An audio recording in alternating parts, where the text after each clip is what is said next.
그 사람과는 정말 끝났어. 다시는 연락 안 할게. 15년이나 같이 살았잖아. 정말 이렇게까지 해야겠어? 내가 이렇게 애원하는데도 한 번만 날 봐줄 수 없어? 여러분의 좋아요와 구독은 채널에 큰 힘이 됩니다.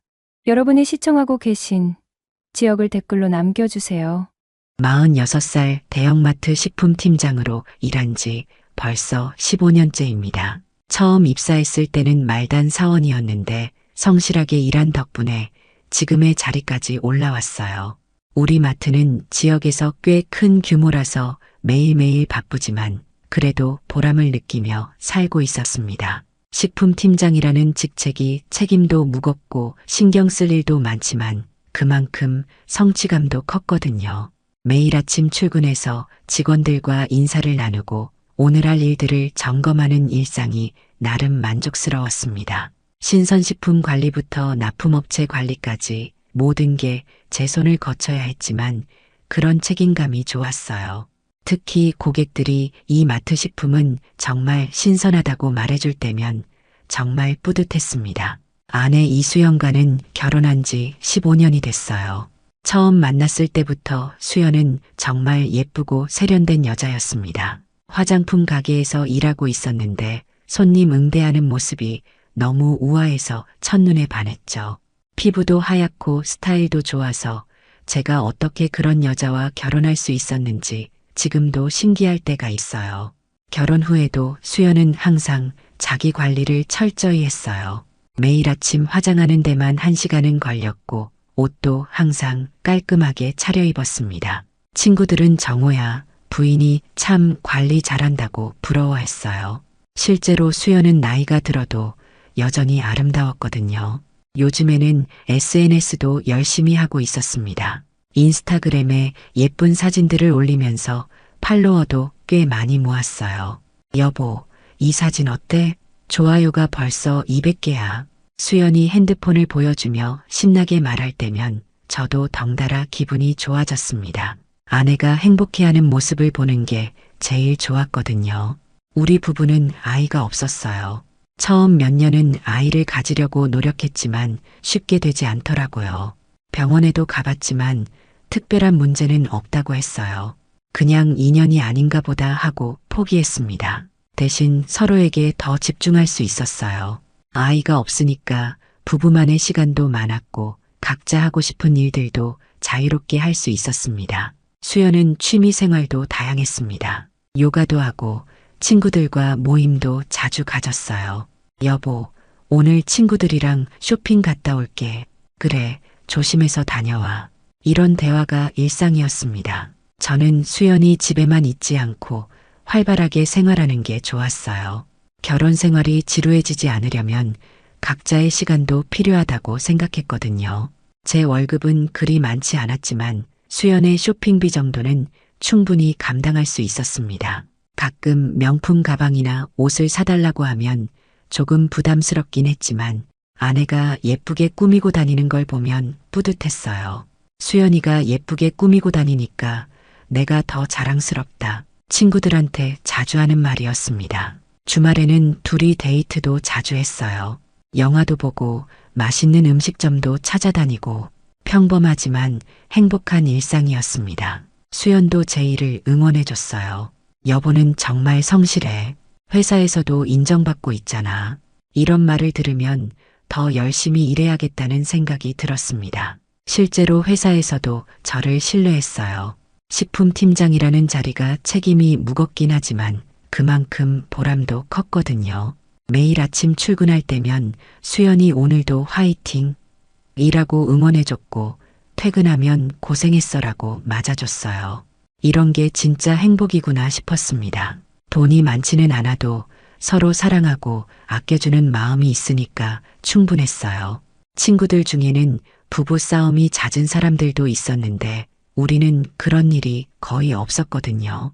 정호 부부는 참 화목해 보인다는 말을 자주 들었습니다. 그때는 정말 그렇다고 생각했어요. 수연과 저, 우리 둘만 있어도 충분히 행복했으니까요. 저녁에 함께 텔레비전을 보면서 서로의 하루 일과를 나누는 시간이 정말 소중했습니다. 그런데 몇 달 전부터 수연의 행동이 조금씩 달라지기 시작했습니다. 처음에는 별로 신경 쓰지 않았어요. 사람이라면 누구나 변화가 있을 수 있으니까요. 하지만 점점 이상한 점들이 눈에 띄기 시작했습니다. 가장 먼저 눈에 띈 건 외출 횟수였어요. 예전에는 일주일에 두세 번 정도 나가던 수연이 이제는 거의 매일 집을 비웠습니다. 여보, 오늘도 요가 가야 해. 또 요가야? 요즘 너무 자주 가는 것 같은데 몸매 관리해야지. 나이 들수록 더 신경 써야 해. 수연의 대답은 항상 그럴듯했어요. 요가, 친구 만남, 쇼핑, 다 합리적인 이유들이었습니다. 하지만 빈도가 너무 잦았어요. 그리고 집에 돌아오는 시간도 점점 늦어졌습니다. 늦었네. 어디 갔었어? 친구들이랑 저녁 먹고 왔어. 오랜만에 만나서 이야기할 게 많았거든. 수연은 항상 자연스럽게 대답했지만 뭔가 어색한 느낌이 들었어요. 표정이나 말투에서 예전과 다른 뭔가가 느껴졌습니다. 또 다른 변화는 쇼핑이었어요. 예전보다 훨씬 비싼 물건들을 사오기 시작했습니다. 명품 가방, 고급 화장품, 비싼 옷들, 한 번에 몇십만 원짜리 물건들을 사오는 일이 잦아졌어요. 이거 얼마야? 할인해서 샀어. 원래 가격보다 훨씬 싸게. 하지만 아무리 할인을 받았다고 해도 부담스러운 금액이었어요. 제 월급으로는 감당하기 어려운 수준이었습니다. 요즘 쇼핑을 너무 많이 하는 것 같은데 가끔 사는 거잖아. 맨날 똑같은 옷만 입고 다닐 수는 없지. 수연은 조금 짜증을 내며 대답했어요. 예전에는 이런 일로 언성을 높인 적이 없었는데 요즘은 자주 그랬습니다. 그러던 어느 날 우연히 충격적인 걸 발견했어요. 수연의 가방을 정리해달라고 부탁받아서 들여다보는데 평소에 보지 못했던 물건들이 들어 있었습니다. 고급스러운 란제리 세트였어요. 검은색 레이스로 된 것으로 브랜드를 보니까 엄청 비싼 거더라고요. 수연이 평소에 입던 속옷과는 완전히 다른 스타일이었습니다. 그 옆에는 남성용 향수도 있었어요. 브랜드는 잘 모르겠지만 고급스러운 패키지였습니다. 제가 쓰는 향수가 아니었어요. 이게 뭐지? 순간 머릿속이 복잡해졌습니다.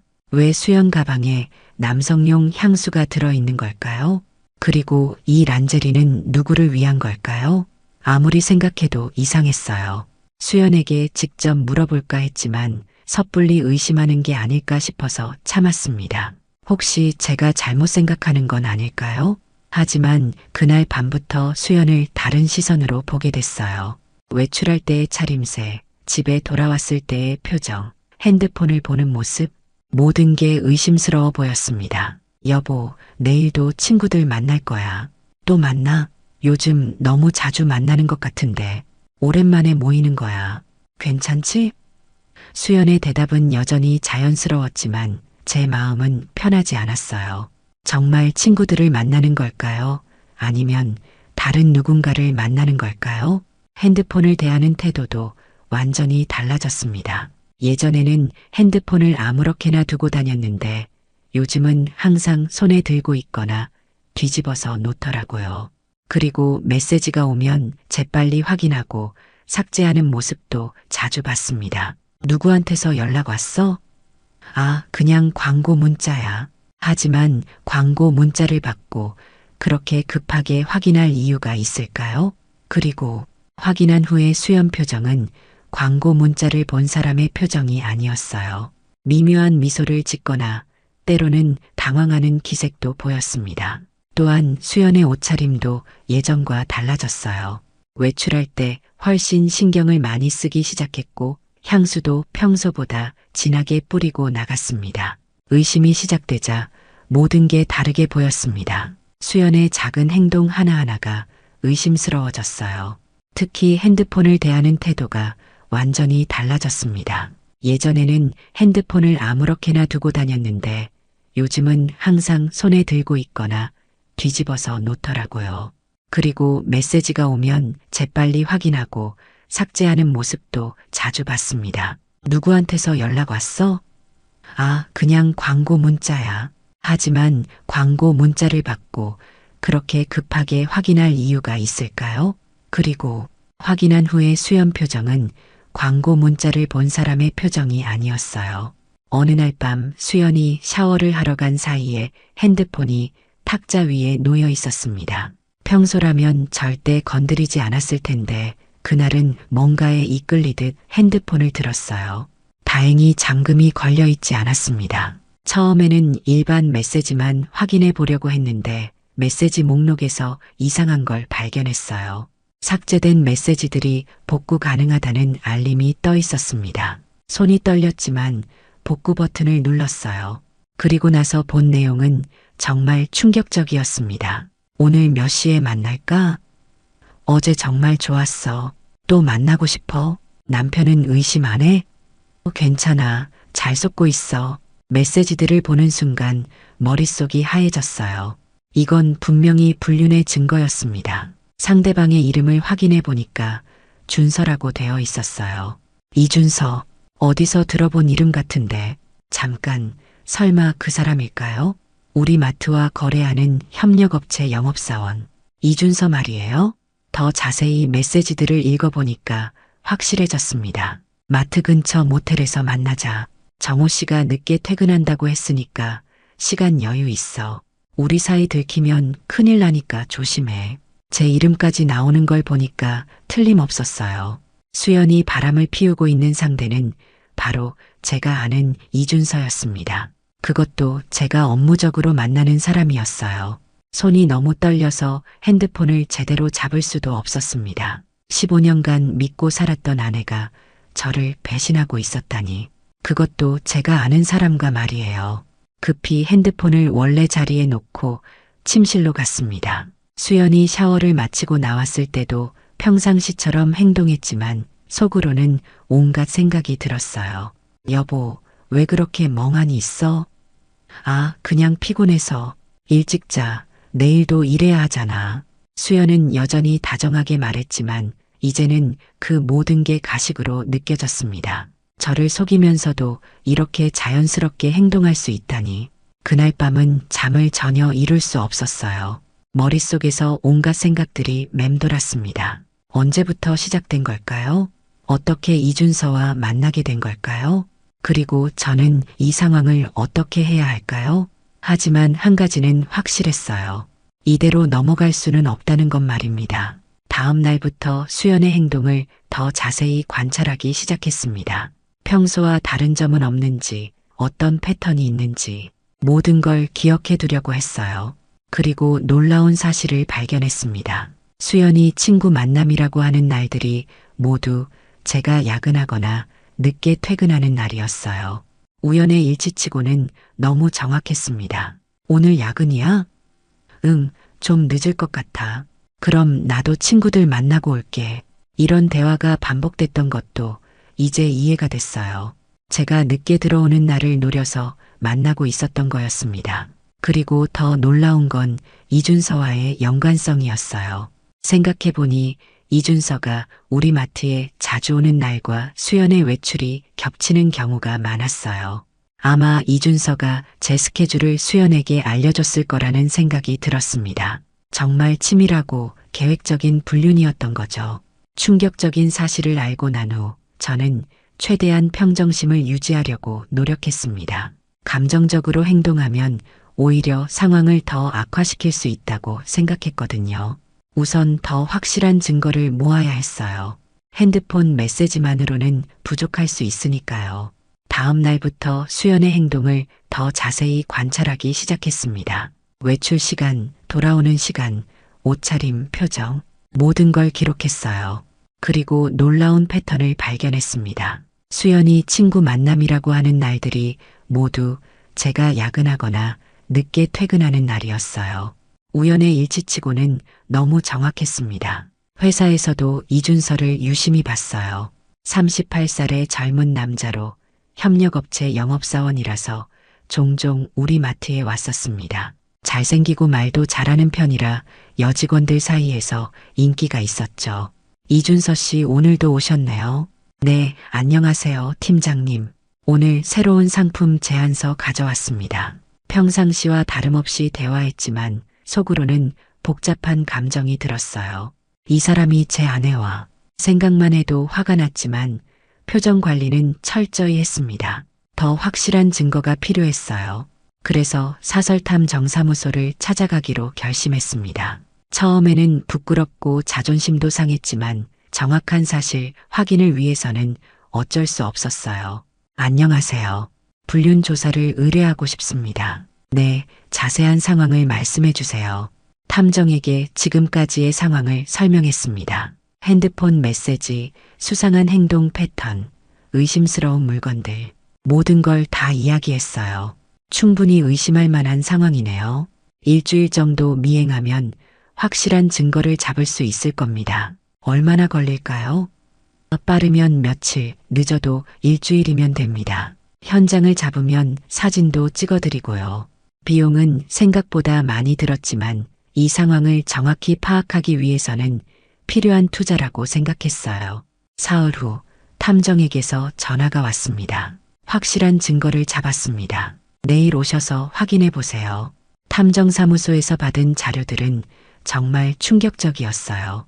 수연과 이준서가 모텔에 들어가는 사진, 키스하는 사진, 함께 걷는 사진, 모든 게 명확하게 찍혀 있었습니다. 이 사진들은 언제 찍은 건가요?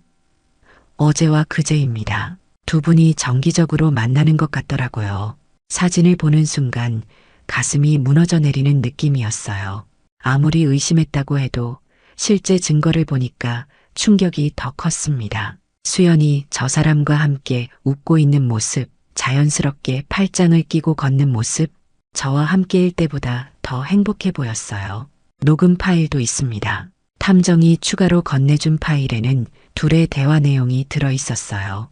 남편이 의심하고 있는 것 같지 않아? 괜찮아. 워낙 순진해서 눈치도 못 채고 있어.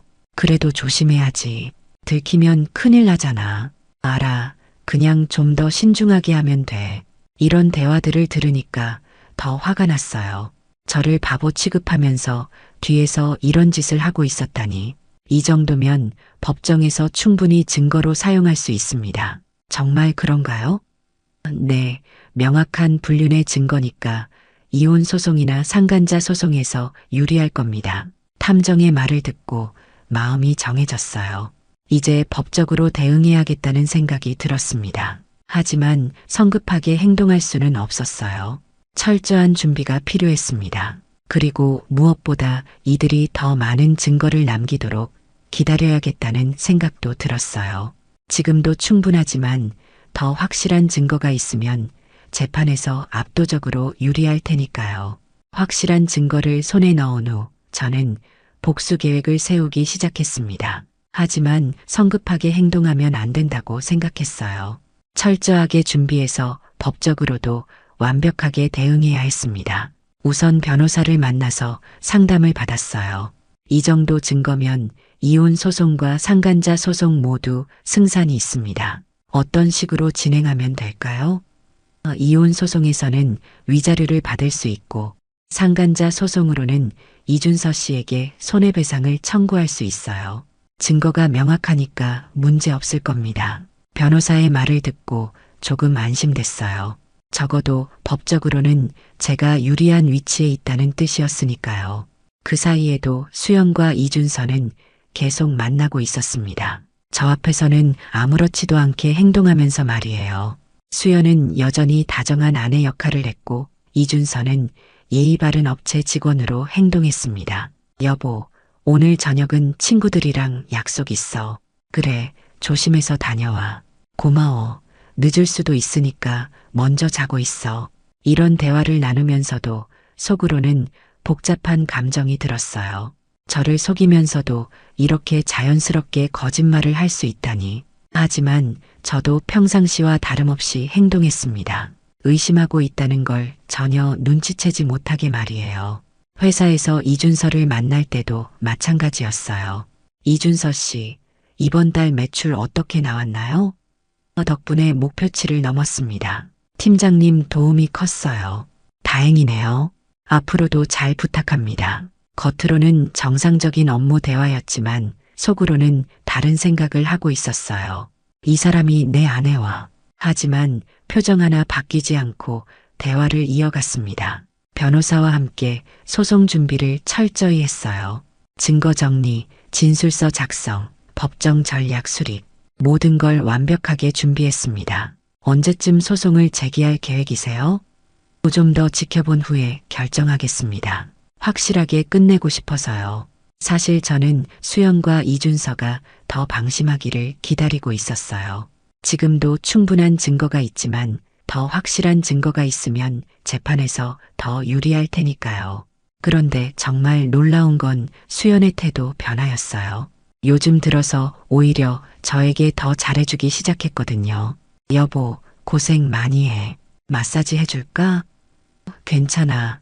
피곤하지 않아. 그래도 해줄게. 어깨 많이 뭉쳤을 것 같은데 아마 제가 뭔가 눈치챌까봐 걱정되는 모양이었어요. 하지만 이런 행동이 오히려 더 역겹게 느껴졌습니다. 다른 남자와 바람을 피우면서 저에게는 다정한 아내 연기를 하고 있으니까요. 여보는 정말 착해. 나 같은 사람이랑 살아줘서 고마워. 이런 말을 들을 때마다 웃음이 나왔어요. 정말 뻔뻔하다는 생각이 들었거든요. 하지만 저도 계속 속는 척했습니다. 나도 수연이 만나서 행복해. 이렇게 대답하면서도 속으로는 다른 생각을 하고 있었죠. 곧 모든 게 끝날 거야. 며칠 더 지켜본 결과 수연과 이준서의 만남이 더욱 대담해지고 있었어요. 처음에는 조심스럽게 만났는데 이제는 거의 정기적으로 만나고 있었습니다. 아마 제가 전혀 눈치채지 못한다고 생각해서 방심한 모양이었어요. 특히 이준서는 회사에서 저를 만날 때도 여유 있는 모습을 보였습니다. 마치 승리자라도 된 것처럼 말이에요. 이런 모습을 보면서 더욱 확신했습니다. 반드시 법정에서 완전히 무너뜨려야겠다고 말이에요. 그들의 교만함이 곧 그들의 파멸이 될 것이라는 생각이 들었습니다. 드디어 모든 준비가 끝났습니다. 변호사와 상의한 결과 이제 소송을 제기해도 충분하다는 판단이 서더라고요. 증거도 완벽하고 법리적으로도 문제없다는 확신을 받았어요. 어느 날 아침 평소와 다름없이 출근 준비를 하는 수연에게 말했습니다. 수연아, 오늘 중요한 서류가 집에 배달될 거야. 무슨 서류? 받아보면 알 거야. 꼭 받아둬. 수연은 별로 신경 쓰지 않는 표정으로 대답했어요. 알았어. 그런데 무슨 서류인데? 나중에 설명해 줄게. 그날 오후 수연에게 이혼 소송장과 상간자 소송장이 동시에 배달됐습니다. 회사에 있던 저에게 수연한테서 급하게 전화가 왔어요. 여보, 이게 뭐야? 왜 이런 서류가 왔어? 목소리가 많이 당황한 것 같았어요. 집에 가서 이야기하자. 지금 당장 설명해줘. 이게 무슨 일이야? 알고 있어, 수연아. 이준서와의 일 모두 다. 전화 너머로 수연이 숨막히는 소리가 들렸어요. 잠시 침묵이 흐른 후 수연이 떨리는 목소리로 말했습니다. 여보, 이건 오해야. 오해? 호텔 사진, 키스 사진, 메시지 내용까지 다 있는데 뭐가 오해야? 어떻게 알았어? 방법은 중요하지 않아. 중요한 건 내가 나를 배신했다는 사실이야. 그날 저녁 집에 돌아갔을 때 수연은 울고 있었어요. 소송장을 앞에 두고 멍하니 앉아 있더라고요. 여보, 정말 미안해. 잠깐 정신이 나갔었어. 잠깐? 몇 달 동안 계속 만났잖아. 그건 그냥 일시적인 실수였어. 다시는 안 그럴게. 수연은 계속 사과했지만 이미 늦었어요. 제 마음은 이미 돌이킬 수 없을 만큼 상해 있었거든요. 용서해줘. 나 정말 반성하고 있어. 반성? 나를 바보라고 놀린 건 반성해? 수연이 더 이상 할 말이 없는 듯 고개를 숙였어요. 다음 날 회사에서 이준서를 만났습니다. 소송장을 받았는지 얼굴이 새파랗더라고요. 팀장님, 저기 할 말 있으면 법정에서 하세요. 정말 죄송합니다. 제가 정신이 나갔었어요. 이제 와서 사과한다고 달라질 게 있나요? 이준서도 계속 사과했지만 받아줄 생각이 없었어요. 이미 선을 넘었으니까 끝까지 가는 수밖에 없었습니다. 재판 준비 과정에서 더 많은 사실들이 드러났어요. 둘이 만난 게 제가 생각했던 것보다 훨씬 오래됐더라고요. 거의 1년 가까이 저를 속이고 있었던 거였습니다. 이 정도면 명백한 불륜이고 정신적 피해도 상당합니다. 변호사의 말을 들으니 조금 후련했어요. 적어도 법적으로는 제가 완전히 승리할 수 있을 것 같았거든요. 첫 번째 재판날 법정에서 수연과 이준서를 마주쳤습니다. 둘 다 초췌한 모습이었어요. 하지만 저는 전혀 동정심이 들지 않았습니다. 자업자득이라고 생각했거든요. 재판이 시작되자 준비해둔 모든 증거들이 공개됐습니다. 호텔 출입사진, 키스하는 모습, 메시지 내용, 녹음 파일. 법정에서 하나씩 제시될 때마다 수연과 이준서의 얼굴이 점점 더 창백해졌어요. 이 사진은 언제 촬영된 것입니까? 지난달 20일입니다. 피고인들이 모텔에 함께 들어가는 모습입니다. 이 메시지는 누가 보낸 것입니까? 피고 이수연이 상간자 이준서에게 보낸 것입니다. 변호사가 차근차근 증거를 제시할 때마다 제 마음은 복잡했어요. 한편으로는 후련했지만 다른 한편으로는 씁쓸했거든요. 15년 결혼 생활이 이렇게 끝나게 될 줄은 몰랐어요. 하지만 이미 돌이킬 수 없는 일이었습니다. 재판이 시작되자 준비해둔 모든 증거들이 공개됐습니다.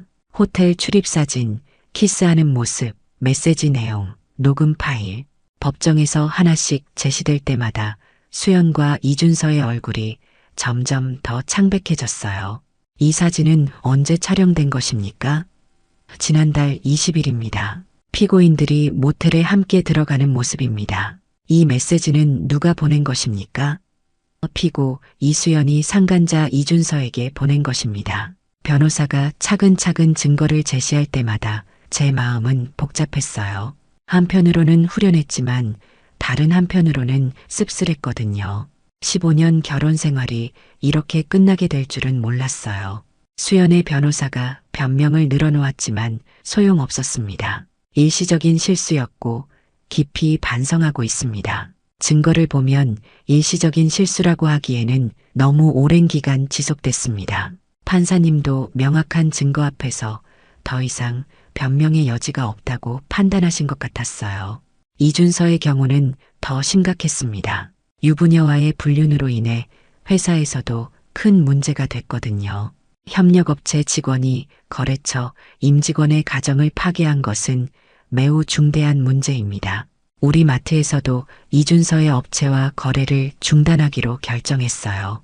그 바람에 이준서는 회사에서도 해고당했습니다. 재판 결과는 예상대로였어요. 수연에게는 위자료 3천만 원 지급 명령과 함께 집에서 나가라는 판결이 내려졌습니다. 이준서에게는 상간자 소송에서 5천만 원의 손해배상 명령이 떨어졌어요. 피고들의 행위는 명백한 불륜이며 원고에게 정신적 피해를 끼쳤습니다. 판사님의 최종 판결을 들을 때 수연은 울고 있었어요. 하지만 저는 전혀 동정심이 들지 않았습니다. 자신이 저지른 일의 대가를 치르는 거라고 생각했거든요. 판결 후 수연이 다가와서 말했어요. 여보, 정말 미안해. 용서해 줄 수 없을까? 이미 끝난 일이야. 빨리 짐 정리하고 나가. 어디로 가라는 거야? 갈 곳이 없는데. 그건 내가 알아서 해야 할 문제야. 수연은 결국 고급 아파트에서 쫓겨나서 월세 원룸으로 이사해야 했어요. 그동안 누렸던 호화로운 생활도 끝났습니다. SNS에 올리던 명품 인증샷도 더 이상 올릴 수 없게 됐고요. 팔로워들도 하나둘씩 떠나갔습니다. 예전에 부러워하던 친구들도 이제는 수연을 멀리하기 시작했어요. 이준서는 더 심각한 상황에 처했습니다. 회사에서 해고당하고 5천만 원이라는 큰 빚까지 지게 됐어요. 재취업도 쉽지 않아서 결국 지방으로 내려가야 했습니다. 팀장님, 정말 죄송합니다. 제발 용서해 주세요. 마지막까지 사과했지만 받아주지 않았어요. 용서해 줄 생각도 없었고 용서해 줄 이유도 없었거든요.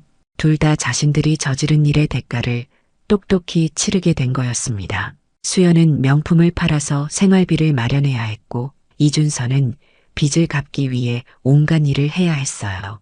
반면 저는 오히려 회사에서 더 인정받게 됐습니다. 이 일이 알려지면서 동료들이 저를 더 신뢰하게 됐거든요. 정호 씨 정말 대단하네. 그런 일을 당하고도 흔들리지 않고 냉정하게 처리할 줄 아는 사람이야. 이런 평가를 받으면서 회사 내에서 제 입지가 더 단단해졌어요. 어려운 상황에서도 감정에 휘둘리지 않고 합리적으로 판단한다는 평가를 받았습니다. 몇 달 후 수연과 이준서의 근황을 들었는데 둘 다 비참한 상황이었어요. 수연은 결국 둘 사이도 끝났다고 하더라고요. 어려운 상황에서 서로를 원망하기 시작했나 봅니다. 이준서는 빚 독촉에 시달리며 하루하루 버티기 바쁜 상황이었고 수연은 예전 생활을 그리워하며 후회만 하고 있다는 소식이었어요. 모든 재판이 끝나고 한 달 정도 지났을 때 회사에서 뜻밖의 소식을 들었습니다. 본사 품질관리 부장으로 승진 제의가 온 거예요. 정호 씨, 이번 일을 처리하는 모습을 보고 본사에서 관심을 갖더라고요. 정말 그런 이유 때문인가요? 물론 업무 능력도 뛰어나지만 위기 상황에서 냉정하게 대처하는 능력을 높게 평가했어요. 승진 소식을 들었을 때 정말 기뻤어요. 힘든 시기를 겪으면서도 일에 집중한 보람이 있었구나 싶었거든요. 새로운 직책은 더 큰 책임을 의미했지만 그만큼 보람도 클 것 같았습니다. 집도 새롭게 정리했어요. 수연이 쓰던 물건들은 모두 치웠고 제 취향대로 인테리어를 바꿨습니다. 처음에는 혼자 사는 게 어색했지만 점점 자유로운 느낌이 좋아졌어요. 이제 진짜 내 집이구나. 거실에 앉아서 커피를 마시며 이런 생각을 했습니다. 아무도 눈치 볼 필요 없이 제가 하고 싶은 대로 살 수 있게 된 거였어요. 수연의 근황도 가끔 들려왔습니다. 원룸에서 혼자 살면서 아르바이트로 생계를 유지하고 있다고 하더라고요. 예전에 SNS에 올리던 화려한 모습은 온데간데없고 초라한 모습으로 살고 있다는 얘기였습니다. 명품도 다 팔았다던데? 그래야 생활비라도 마련하지. 친구들이 전해주는 소식을 들으면서도 별로 동정심이 들지 않았어요. 자업자득이라고 생각했거든요. 이준서는 더 비참한 상황이었습니다. 지방으로 내려가서 공장 일을 하면서 빚을 갚고 있다는 소식이었어요. 한때는 잘 나가는 영업사원이었는데 한순간에 모든 걸 잃게 된 거였습니다. 불륜의 대가가 이렇게 크다니. 이런 소식들을 들으면서 제대로 된 복수를 했다는 생각이 들었어요. 단순히 화를 내고 끝냈다면 이런 결과는 나오지 않았을 테니까요. 새로운 부서에서 일하면서 새로운 사람들도 많이 만났습니다. 그 중에는 좋은 사람들도 있었어요. 하지만 아직 새로운 연애를 시작할 마음은 없었습니다. 일단 혼자 사는 삶에 적응하는 게 우선이라고 생각했거든요. 정호 씨는 정말 대단해요. 그런 일을 당하고도 이렇게 씩씩하게. 과거는 과거고 앞으로가 더 중요하죠. 동료들이 격려해 줄 때마다 새삼 고마운 마음이 들었어요. 힘든 시기를 보내면서 진짜 좋은 사람들이 누구인지 알게 됐거든요. 주말에는 혼자만의 시간을 즐겼습니다. 책도 읽고 영화도 보고 여행 계획도 세우고 결혼했을 때는 하지 못했던 일들을 하나씩 해보고 있어요. 혼자 사는 게 이렇게 자유로운 거였구나.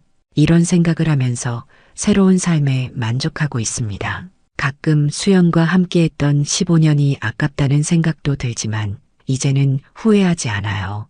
오히려 진실을 알게 된 게 다행이라고 생각합니다. 계속 속고 살았다면 더 큰 상처가 됐을 테니까요. 지금은 정말 자유롭고 행복합니다. 새로운 직책에서 성과도 내고 있고 개인적으로도 충실한 시간을 보내고 있어요. 배신한 사람들은 그에 맞는 대가를 치르고 있고 저는 더 나은 인생을 살고 있습니다. 이보다 완벽한 복수가 또 있을까요? 며칠 전에는 새로운 취미도 시작했어요. 등산 모임에 가입해서 건강도 챙기고 새로운 사람들도 만나고 있습니다. 앞으로의 인생이 기대되네요. 그리고 무엇보다 제 자신에 대한 자신감을 되찾았다는 게 가장 큰 수확인 것 같아요. 한때는 배신당한 바보 같은 남편이었지만 이제는 당당하게 새로운 삶을 시작하는 성공한 남자가 됐습니다. 이런 변화가 정말 만족스러워요. 이야기가 재미있으셨나요? 좋아요와 구독으로 응원해 주시면 더 많은 감동적인 이야기로 찾아뵙겠습니다. 여러분의 작은 관심이 저에게는 큰 힘이 됩니다. 감사합니다.